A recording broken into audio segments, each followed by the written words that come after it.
Imagine a world without smartphones, Wi-Fi, radio, or television. A world where night is an absolute, impenetrable, almost primal darkness, broken only by the dim, flickering light of candles and hissing gas lamps.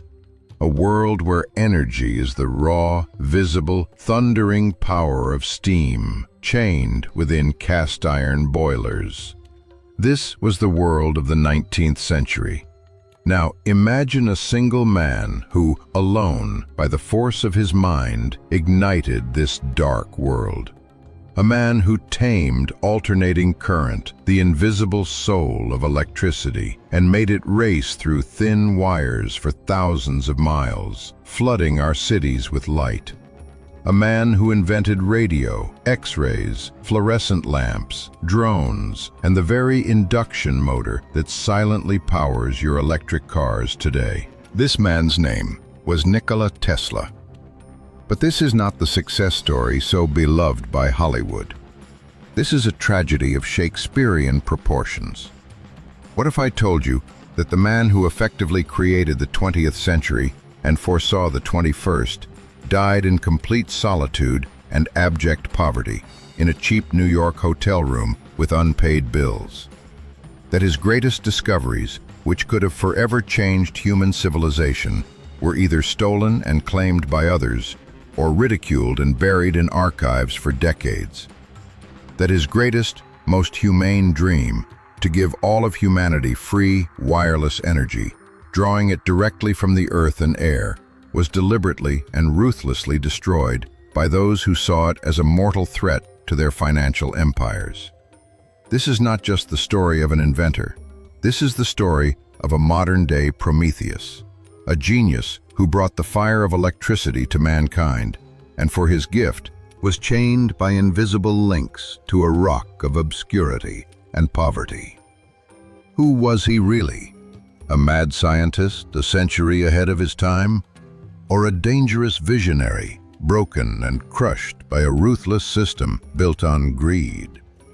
To find the answers, we must travel to the most remote province of the Austro-Hungarian Empire, on a night when the most terrible thunderstorm in history was raging. As family legend has it, he was born at the stroke of midnight on the night between July 9th and 10th, 1856, in the tiny, mountain-lost village of Smiljan in modern-day Croatia. That night, an unprecedented storm raged. Lightning silently and furiously tore the black sky apart. The midwife attending the birth, terrified, crossed herself and said to his mother, to which his mother, a woman of strong and poetic character, replied with prophetic certainty. His father, Milutin Tesla, was a Serbian Orthodox priest, an educated, well-read, and strict man, who dreamed that his gifted son would follow in his footsteps and dedicate himself to serving God. His mother, Dejuka Mandic, was an illiterate priest's daughter, but possessed a truly brilliant inventive streak. She could not read or write, but she could recite entire volumes of Serbian epic poetry from memory. She designed and built complex mechanical devices to ease her heavy housework. Mechanical churns, spinning wheels, and more. It was from her, as Tesla himself believed, that he inherited his gift, his spark. From his earliest childhood, Nikola was different. He was not like everyone else. He was possessed by strange, frightening, and beautiful visions. Vivid, blinding flashes of light, often accompanied by detailed, three-dimensional images and entire scenes, haunted him. He had a phenomenal photographic memory. He could memorize entire books, word for word, after a single glance at a page. And he possessed the gift that would become the foundation of his genius, the gift of eidetic imagination. He didn't need blueprints, mathematical calculations, models, or lengthy experiments. He could construct any machine, no matter how complex, entirely in his mind. He could run it, observe its operation for weeks and months, see where parts wore down or where balance was lost, and make changes, all without touching a single tool.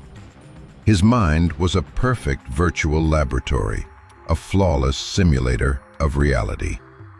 But this gift was also his curse. He was hypersensitive to the outside world. The ticking of a clock 3 rooms away sounded to him like deafening hammer blows.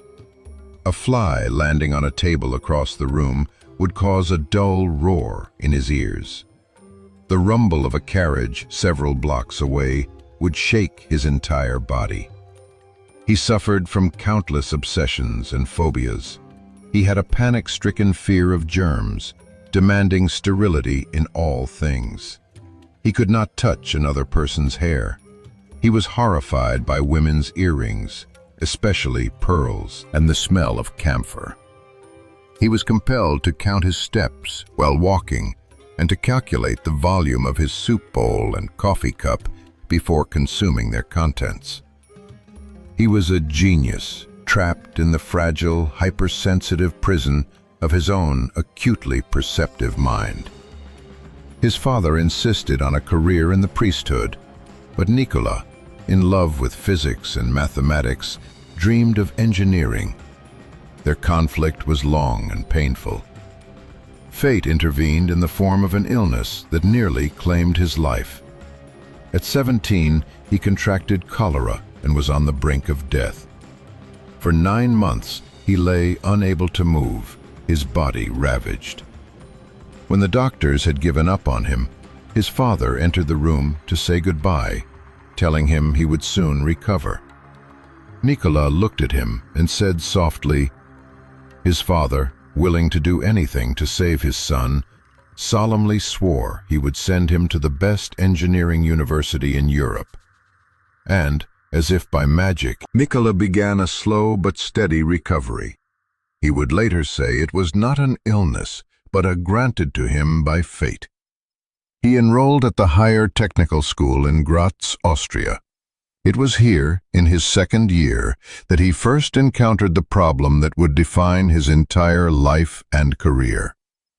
During a physics lecture, a professor was demonstrating a Graham dynamo, which ran on direct current, DC. The machine sparked heavily at the commutator, a device with brushes that reversed the current's direction.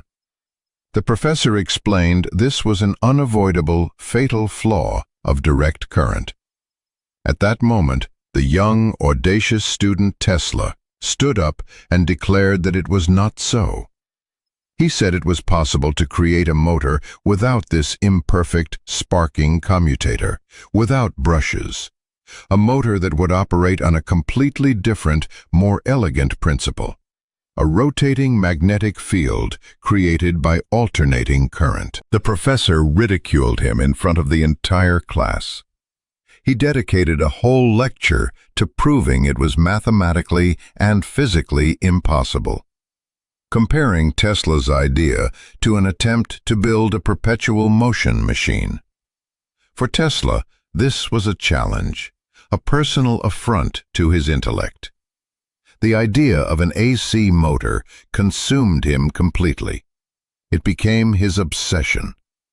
He thought about it day and night, driving himself to the point of nervous exhaustion. After his studies, he moved to Budapest and took a job at the Central Telegraph Office. Then one day, in February 1882, while walking through a city park with his friend Anthony Szigeti and reciting lines from Goethe's Faust, he suddenly stopped dead in his tracks, gazing at the setting sun. In his brain, like the flash of lightning he saw on the night of his birth, the solution appeared. Complete, perfect, finished. He grabbed a stick and drew a diagram right there in the sand of the park path. The diagram of an AC induction motor. The very same motor that today runs in every hairdryer, every vacuum cleaner, every factory machine, and every electric car. He didn't invent it at that moment. He saw it, in its entirety, in his mind, with all its details. He realized his future was not in conservative Europe, where his ideas were mocked. His future was in the New World, in the land of unlimited possibilities, a country built on audacious ideas, in America. And there was only one man there who could appreciate his genius, a man whose name was already synonymous with the word the Wizard of Menlo Park, Thomas Alva Edison. In 1884, with almost no money in his pocket, having lost it on the journey, carrying a letter of recommendation from his former boss, Nikola Tesla stepped off a ship in New York. The letter was addressed to Edison and, according to legend, contained a single prophetic sentence. Thus began one of the most famous, dramatic, and tragic rivalries in the history of science. A clash of two worlds, two philosophies, two geniuses. One would become the symbol of the American dream, the embodiment of success. The other, its greatest and most unjust victim. And if you, like us, are interested in the stories of geniuses ahead of their time, subscribe to our channel, because next we will tell the story of the epic battle that determined how our world would be lit, and why the name of one of its heroes was erased from history. Arriving in New York in 1884, the 28-year-old Nikola Tesla was like a character from a Jules Verne novel stepping into the real world. Tall, nearly 6.5 feet, incredibly slender, with the aristocratic manners of a European intellectual, piercing, fanatical eyes, and a head filled to the brim with world-changing ideas. He walked into Thomas Edison's legendary laboratory in Menlo Park. This was not just a building with workshops. It was history's first an assembly line for producing miracles, a true temple of the burgeoning electrical age. And here, in this temple, Tesla came face to face with its high priest, his idol, who turned out to be his complete and utter opposite. Thomas Alva Edison was already a living legend, an American national hero. The man who had the modern world, the incandescent light bulb, the phonograph, the kinetoscope. He was a genius, but a genius of a completely different kind. Edison was a pragmatist to the core, an experimental genius who operated by brute force, by a method of thousands of trials and errors. His famous quote was his life's and work's creed. He disdained the theoretical calculations and higher mathematics that Tesla adored, relying instead on his intuition and endless practical experiments. Tesla, on the other hand, was a visionary, a theoretician who first built his machines in the perfect ethereal world of his imagination, and only then, when every detail was perfected, embodied them in metal, almost without alteration. Edison was not just an inventor. He was a brilliant businessman, building his financial empire on a single technology, direct current, DC. His light bulbs, his generators, his world-first power stations that began to illuminate New York's financial district. Everything ran on DC. Direct current was simple and understandable, but it had one fatal, irremediable flaw. It was nearly impossible to transmit efficiently over long distances. Due to high resistance in the wires, energy was lost with every foot. This meant that to light each city block, a separate, bulky, smoke-belching power station had to be built. For Edison, whose company, Edison General Electric, sold these stations, this flaw was actually an advantage, the foundation of his business model. Tesla, however, came to him with an idea that was not just competitive, but heretical to Edison. The idea of alternating current, AC. Alternating current, unlike direct current, could be easily transformed using a brilliantly simple device, the transformer. The voltage could be raised to hundreds of thousands of volts for transmission over hundreds or thousands of miles through thin wires with minimal loss, and then, at the end consumer, lowered to a safe level. This meant that a single giant power station, built, for example, at a remote waterfall or coal mine, could supply energy to an entire city or even a region. Tesla's system was incomparably more efficient, elegant, and economically viable. But for Edison, it was a mortal threat to his entire business, his entire empire built on direct current. At first, Edison treated the young, enthusiastic Serb with a condescending, paternal air, as just another eccentric European theorist. He hired him, but of course assigned him not to create the new, but to improve the old, his own inefficient and constantly breaking DC machines. Tesla, dreaming of securing resources for his own projects, threw himself into the work. He labored 18 to 20 hours a day, sleeping for just 2 or 3 hours in the lab, and his genius quickly became apparent. He fixed dozens of problems and radically improved the design of the dynamos, saving Edison's company a fortune and enhancing its reputation. According to legend, Edison, seeing his enthusiasm, once jokingly promised him $50,000, an astronomical sum at the time, a fortune, if he could solve a particularly difficult problem with his generators. Tesla, unaccustomed to American humor, took the promise seriously. A few months later, he presented 24 new machine designs that were far more efficient and reliable. When he politely came to collect his promised reward, Edison laughed in his face and said, "Tesla, you don't understand our American humor." Instead of the promised sum, he offered him only a small raise. For Tesla, this was not just a deception, it was a profound personal and professional humiliation. He realized that Edison would never let him work on his main idea, the AC system.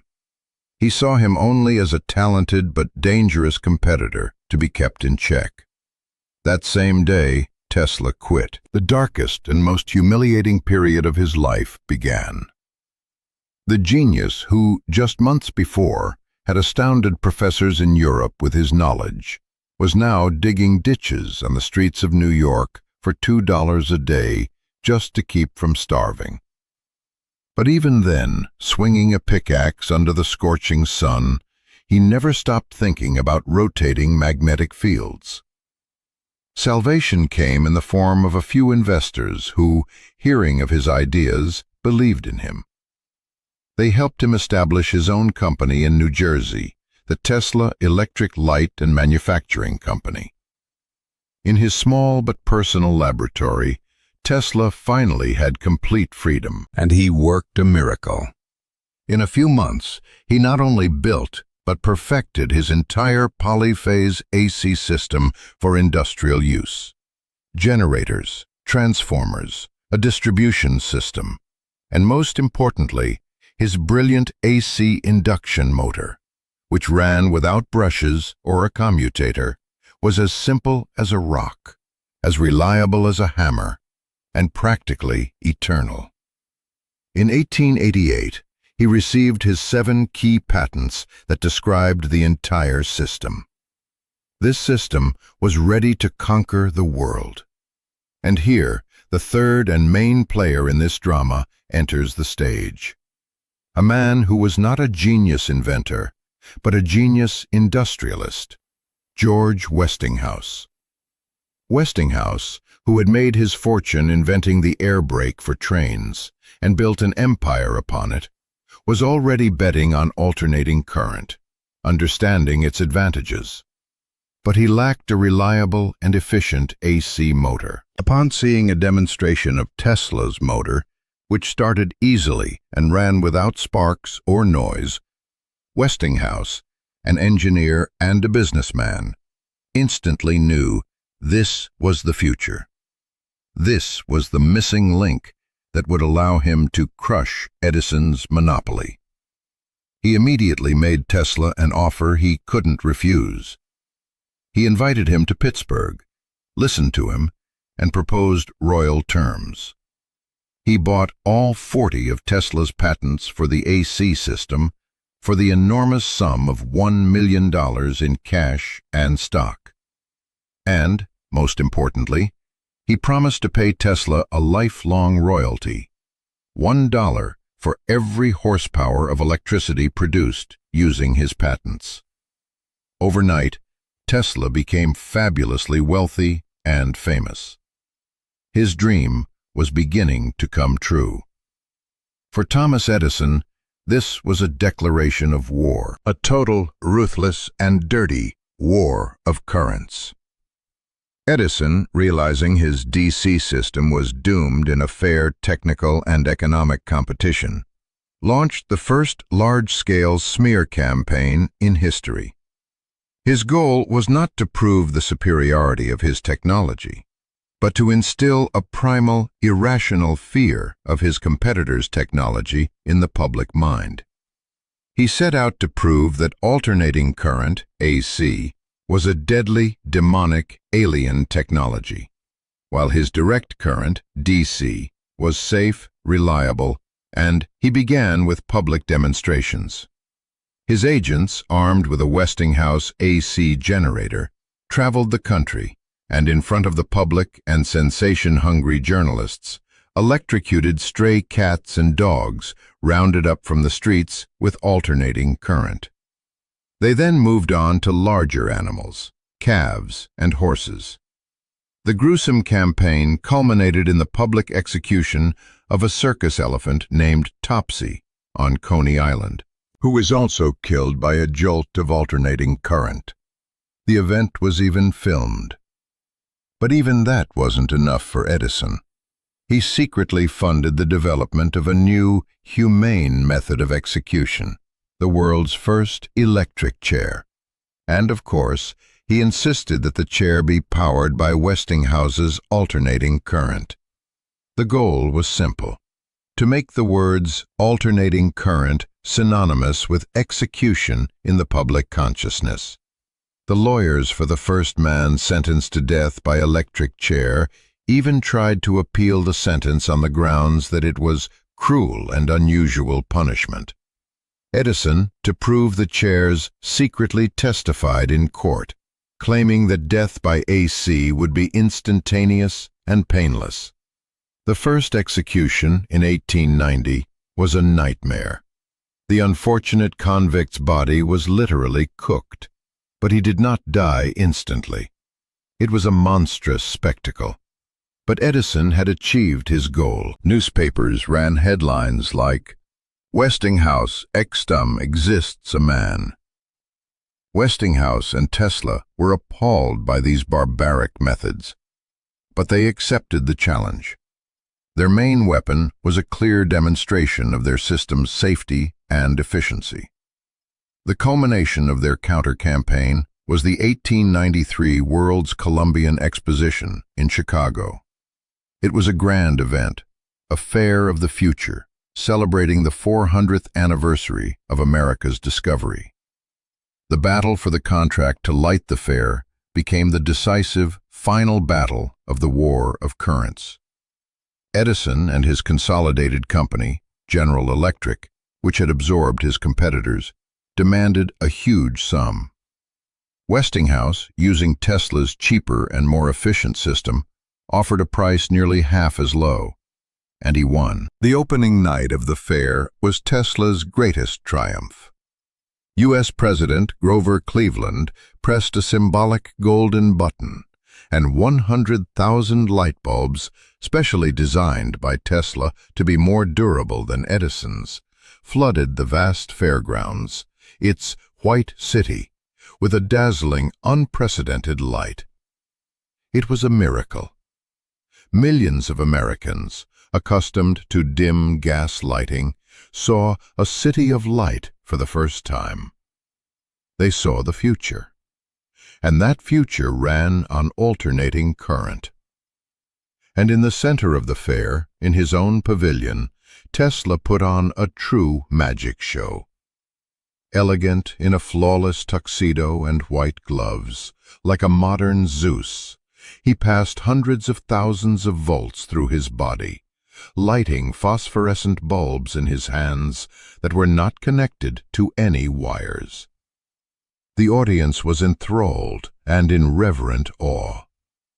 He seemed to them not a scientist, but a master of lightning, a magician from another world. The war of currents was won, morally, technically, and commercially. Soon after, the final unconditional victory followed. Westinghouse's company won the contract to build the world's first giant hydroelectric power station at Niagara Falls. It was a monumental project designed to harness the almost inexhaustible power of the falling water to generate electricity. And at the heart of this station were giant AC generators, designed under the patents and personal supervision of Nikola Tesla. In 1896, the switch was thrown. The power of Niagara flowed through the wires, lighting up the city of Buffalo 20 miles away. Tesla's dream of cheap, accessible energy transmitted over vast distances had become a reality. He was on top of the world, the genius who had defeated Edison himself. His name was on everyone's lips.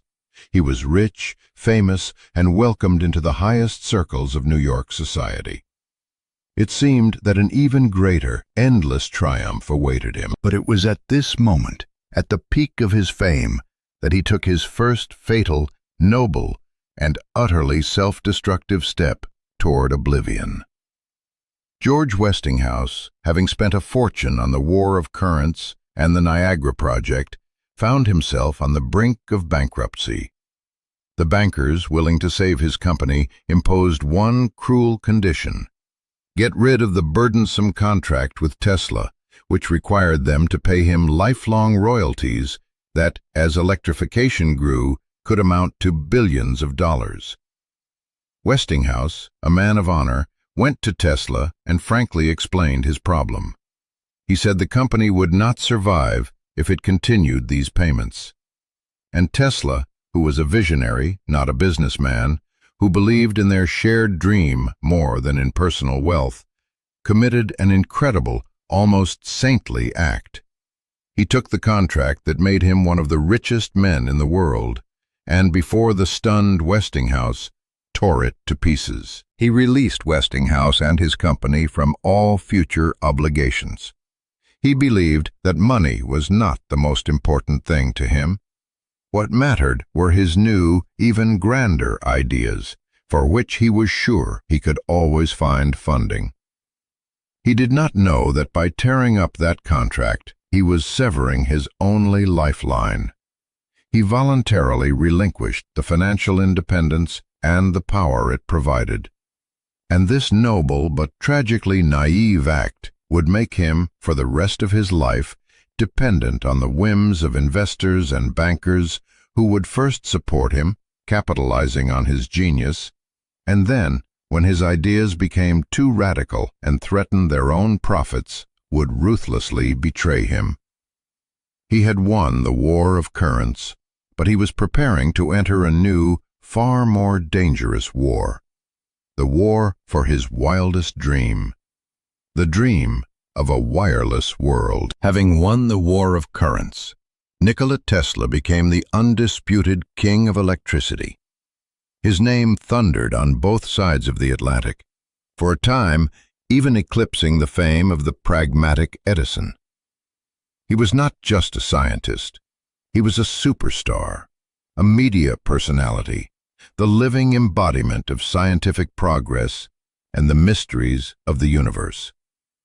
His New York laboratory, first on South Fifth Avenue and then, after a mysterious fire, on Houston Street, became a pilgrimage site for the most famous, wealthy, and influential people of the time.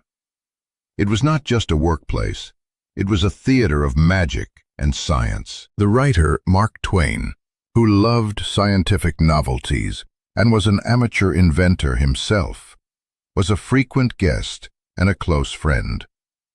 He would spend hours in the laboratory, participating in Tesla's experiments with childlike delight.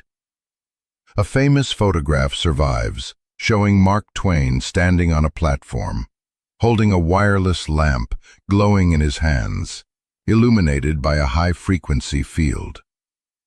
Tesla even subjected his friend to sessions of, quote, vibration therapy on a special platform, believing that mechanical oscillations had a beneficial effect on the body.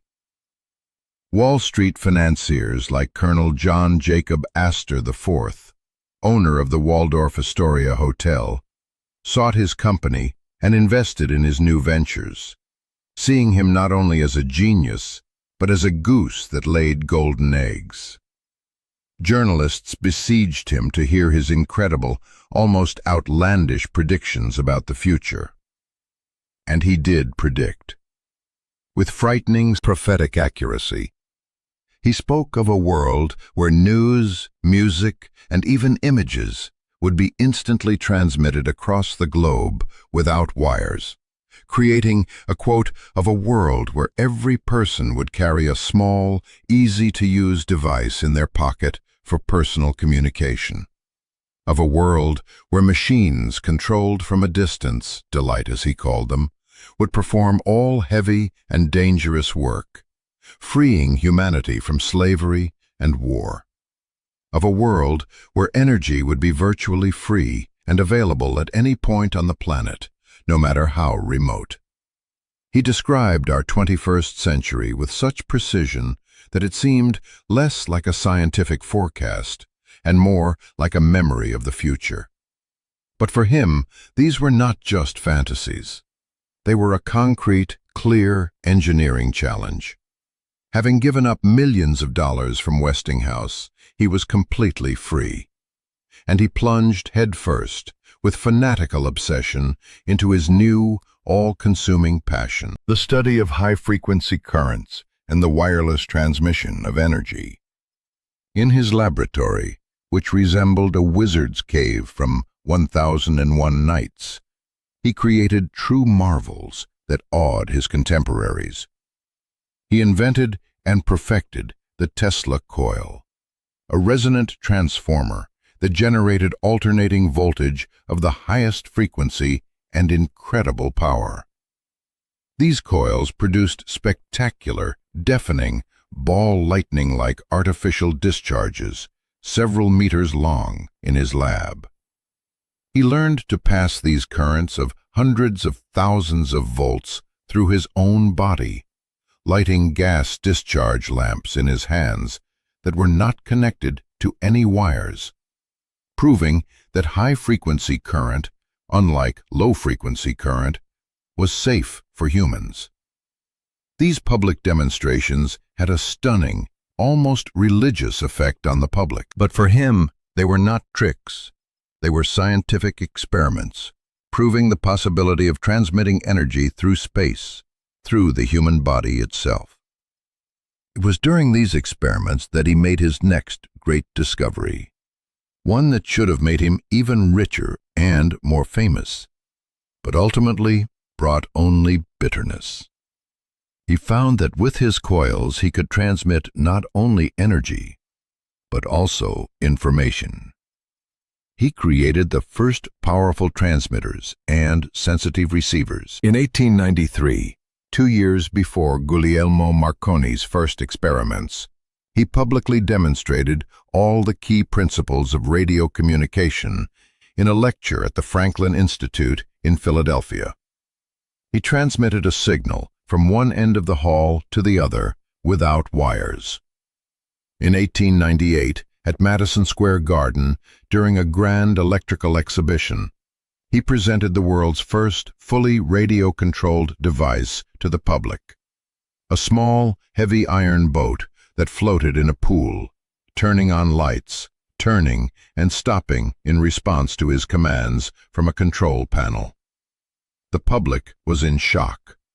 People shouted that it was witchcraft, that a trained monkey was sitting inside the boat.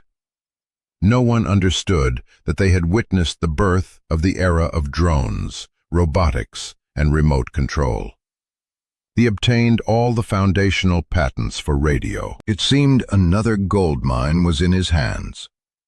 But Tesla was not interested in simply transmitting the dots and dashes of Morse code. That was too small, too primitive for him. He was preoccupied with a much grander, much crazier, almost divine idea.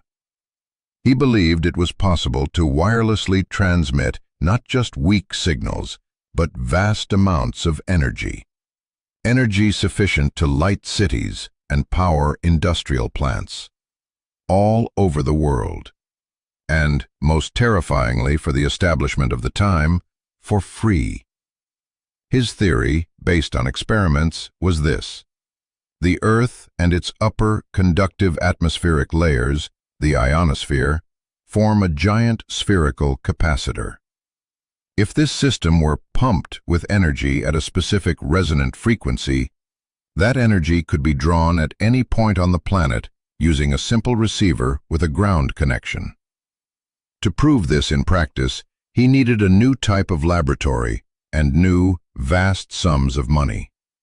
And he found an investor. This time, it was the most powerful and wealthiest man of the era, a financial titan whose name was synonymous with Wall Street, J.P. Morgan.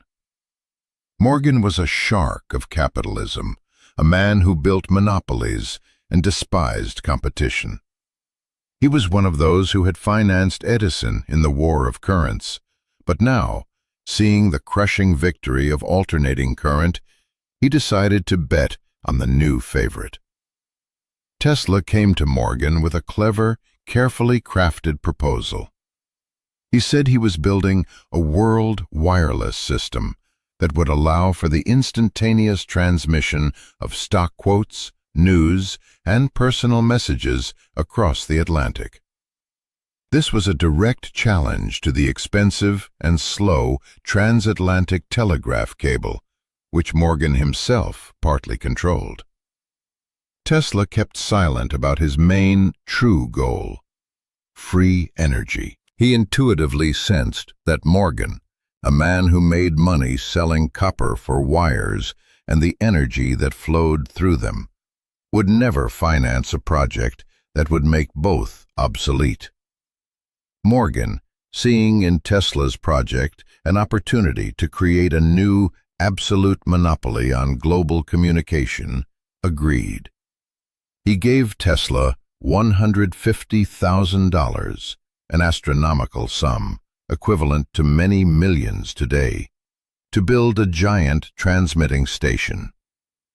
In 1901, on Long Island, in a place called Wardenclyffe, construction began on the most ambitious, most beautiful, and most tragic project of Tesla's life: the Wardenclyffe Tower. It was a grandiose, almost alien structure, designed by the famous architect Stanford White. A 187-foot wooden frame tower, topped with a huge mushroom-like copper dome, 68 feet in diameter. Beneath the tower, a well was dug 120 feet into the earth, from which a network of metal rods radiated, intended to ground the tower and transmit powerful low-frequency oscillations into the Earth's crust. This was not just a transmitter. In Tesla's design, it was a gigantic pump meant to excite the entire planet's electromagnetic field, turning it into one enormous resonator. Tesla was obsessed with this project. He believed he was on the verge of the greatest discovery in human history, one that would forever rid the world of poverty, wars over resources, and hard physical labor. But his perfectionism and gigantomania were his undoing. Morgan's money was woefully insufficient. Construction dragged on. Tesla demanded ever more advanced and expensive components. And at that moment, in December 1901, an event occurred that marked the beginning of the end for him. The Italian inventor, Guglielmo Marconi, a talented engineer and an even more talented businessman, using several of Tesla's key patents, a fact later proven in the U.S. Supreme Court after Tesla's death, made the first transatlantic radio transmission. He managed to transmit 3 faint signals, the letter S in Morse code, from England to Canada. The world was ecstatic. Newspapers ran rapturous headlines. Marconi became a hero, the father of radio. For Tesla, it was a double catastrophe. First, he believed that Marconi, whom he had once hosted in his laboratory, had brazenly stolen his technology. Second, his main and only investor, Morgan, was furious. He demanded, "While the whole world applauds Marconi for transmitting simple signals, where is your vaunted project on which I spent so much money?" In desperation, Tesla wrote several letters to Morgan, in which, trying to prove the superiority of his project, he revealed his true, grandiose plan. He explained that his system was far more complex and expensive because it was designed not just to transmit paltry signals, but to transmit unlimited power. This was his fatal, suicidal mistake. Morgan, upon reading this, instantly understood where it was all heading. Free energy? Wireless transmission?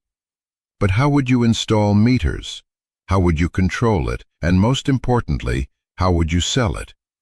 This was an assault on the very foundations of his world, on the very essence of capitalism. That same day, he cut off all funding. He didn't just refuse Tesla additional funds. He used his immense influence on Wall Street to ensure that no other bank, no other investor would give Tesla a single cent. He financially strangled the project, turning Tesla into an outcast in the business world. For Tesla, this was a death sentence. He tried to find other sources of funding, wrote letters, pleaded, but the doors of every bank were closed to him. The giant Wardenclyffe Tower, his dream, his magnum opus, remained unfinished. Looming over the Long Island plain like a giant, rusting, silent monument to his genius and his tragic naivety. His long, painful decline began. He was ruined. His prestigious Houston Street laboratory burned down under mysterious circumstances, destroying unique equipment. His patents were expiring, and he could no longer implement new ones. He was forced to sell his new, less significant inventions just to survive. He withdrew more and more into himself, into the world of his visions, which many now considered a sign of progressive madness. He told journalists he was receiving orderly signals from Mars, that he had invented capable of destroying enemy armies from a distance. He was no longer taken seriously. From a prophet of a new age, he was transforming before everyone's eyes into a mad scientist, an eccentric, pathetic old man who fed pigeons in the park. In 1917, during World War I, the U.S. government, fearing that the unfinished Wardenclyffe Tower could be used by German spies as a landmark for their submarines, decided to demolish it. It was dynamited. Along with it, Nikola Tesla's last hope was blown up. The dream of free, wireless energy for all humanity was buried under a pile of twisted metal. He lived for another 26 years, but it was no longer a life, but a slow, agonizing fade into obscurity in a world that he himself had created, but that had never been able to understand him.